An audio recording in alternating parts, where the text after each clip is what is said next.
We know that Jerome Ford will not play in this game. Kevin Stefanski said he was week to week, really wouldn't go any deeper in detail than that. Aaron Wilson, NFL reporter, tweets this out. Browns to work out former Colts running back Jordan Wilkins, per league source. Wilkins rushed for over 1,000 yards, 4 touchdowns in his career, 41 catches, 262 yards. A lot of that with the Colts. He was kind of in that mix with Nakeem Hines, and you know he was like the third wheel in there.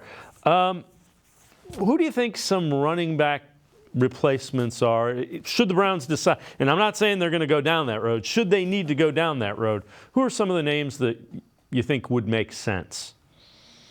I think if you're looking on the free agency market, I think J.D. McKissic is the guy that you got to look at.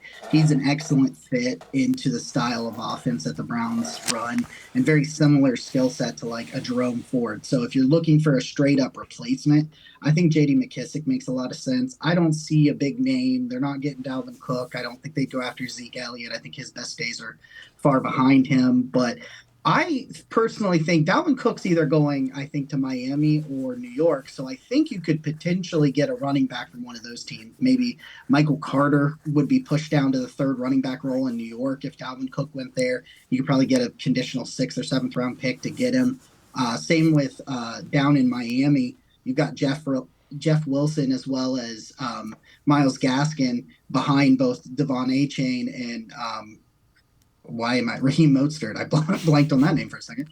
But so you're seeing some of these places that have 2-3 real good running backs. So if you could throw a pick and get like Jeff Wilson or Michael Carter, I think that would probably be the route that I would go over some of the veterans that are out there.